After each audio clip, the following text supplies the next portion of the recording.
Hey everybody, welcome to week 9 of RoccoBot. If you're new to this show, RoccoBot is the name that I gave my own computer program that spits out daily fantasy football projections and fantasy football projections. These are computer rankings based on a lot of things, a lot of inputs. I have more details on what RoccoBot is and how it works and everything in the show notes below. I won't kill you with that. Before we get rolling here, by the way, I'm going to give you the top 10 of every quarterback, wide receiver, tight end. I'm going to give you the top 20 running backs, defense and special teams. I'll give you the top 10 as well. Before we get rolling, 2 seconds of your time for 2 clicks, a like and a subscribe. The quicker we can become a YouTube partner, the more interactive and cooler we can make these videos when we get some of these features unlocked for being a YouTube partner. So that'd be awesome for us. But let's dig right in.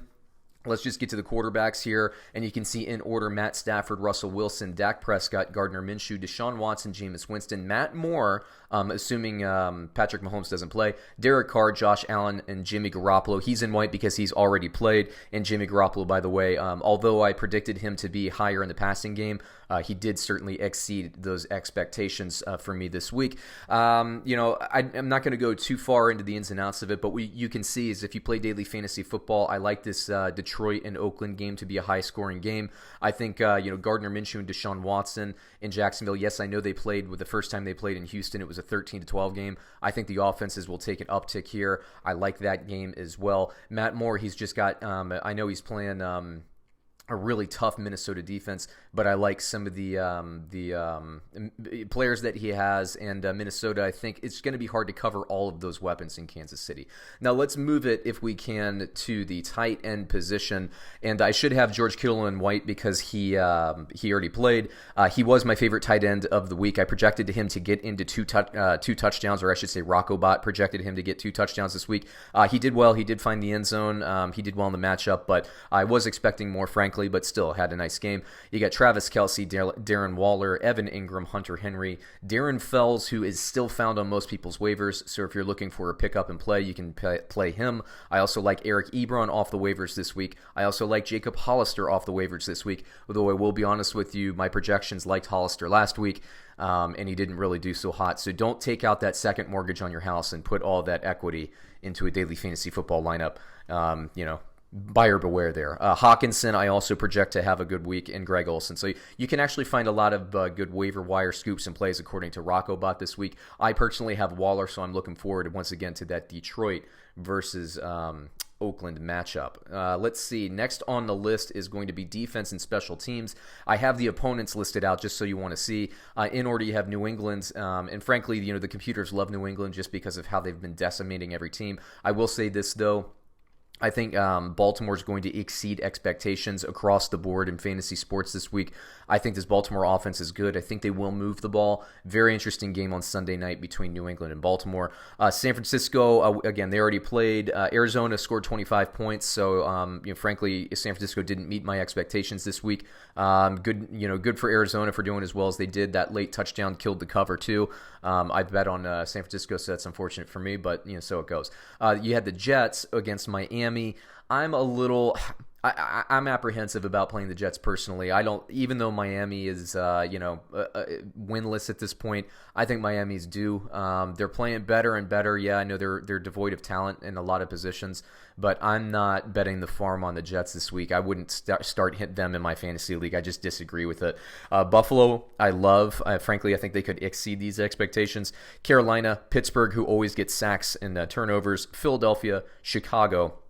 And if you can't tell, their numbers is 7 and 8. I think this is going to be a defensive game with the Philadelphia Eagles versus the Chicago Bears, the Cleveland Browns, and the Detroit Lions. Remember, Denver is starting a backup quarterback. Detroit's kind of funny, but that really comes due to turnover margin and the ability to get the quarterback. I think both of these teams are going to score a lot, so I kind of stay away from Detroit, honestly, in this particular game.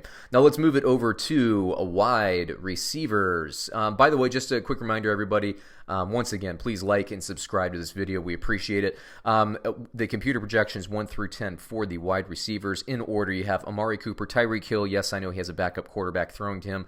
Kenny Golladay, Chris Godwin, DJ Chark, DeAndre Hopkins, Terrell Williams, Tyler Lockett, Julian Edelman, and Mike Evans. Once again, there are 2 representatives from that Detroit and Oakland game. I will say again, I love this game for fantasy and daily fantasy purposes. Cooper coming off a bye week against the New York Giants. I like that quite a bit. Remember, Dak Prescott was one of my favorite quarterbacks. I will probably play, stack that quarterback wide receiver combo in a couple of my daily fantasy lineups. DJ Chark, he did show up on the injury report with a quad issue this week, so make sure you check the NFL inactives before the game. And once again, that is in London this week. DeAndre Hopkins, same deal there. Although he's not injured, it is a London game. Tyler Lockett, I think Seattle's going to have a nice game this week. Okay, let's get to the 20 running backs. Once again, please like, subscribe. I have to remind you once again. Also, you see at the bottom here my rankings 1 through 10 for the running backs. You can get the full list of daily fantasy analytics and projections. Just either tweet at me or send me an email. I get the information there below. In order for the running backs: Dalvin Cook, Aaron Jones, Christian McCaffrey, Leonard Fournette, Tevin Coleman, who I don't think met this expectation on Thursday Night Football. Oh well, boo-hoo. Josh Jacobs, who is dealing with a shoulder injury. He's in line for a nice game, but let's hope he's healthy enough. Saquon Barkley, Ezekiel Elliott, Melvin Gordon, Austin Eckler. I will say for the Detroit Lions, because I've been talking up this game, I do not like the Lions running backs this week against Oakland. Numbers 11 through 20 for running backs. James Conner, who's questionable. There should be an open parentheses next to that Q. They call that a typo, ladies and gentlemen. Nick Chubb, Jordan Howard, Chris Carson, Phillip Lindsay, Derrick Henry, Le'Veon Bell, Marlon Mack, Royce Freeman, and James White. And that Philadelphia game is interesting. I think you can look for the screen pass. Frankly, I think that's Miles Sanders and not Jordan Howard. I think Miles Sanders will be the more used running back against Chicago, but that's going to be a defensive lockdown. Royce Freeman, I'm concerned about just because Denver's playing that backup quarterback. To me, that could mean that Cleveland's going to come out and stack the box against Denver, so I stay away from that one. Derrick Henry, I actually like a little bit more because I think Tannehill will open things up. There's going to be less emphasis on stopping the run. There's not going to be as many people in the box, so I like Derrick Henry personally to exceed this expectation. Again, I was talking about Royce Freeman, Phillip Lindsay, same kind of deal. What was interesting in the top 10, I think numbers 9 and 10 were of the Chargers, and they play the Green Bay Packers. I think Melvin Gordon gets in the end zone. I think Eckler is basically playing receiver and getting a lot of receptions in the game. I do like those projections, but nothing really earth-shattering here other than maybe I like James White a little bit more than Sony Michel this week. So anyway, that takes me through RoccoBot's projections here in week 9. And, once again, for the 10th, 11th time, please like, subscribe. I will be back next week, and please comment if you think I'm missing the mark on anything. I'd like to hear it. Or I should say RoccoBot. It's not me. It's RoccoBot. Anyway, I'll talk to you all later. Watch out for another video. Thanks.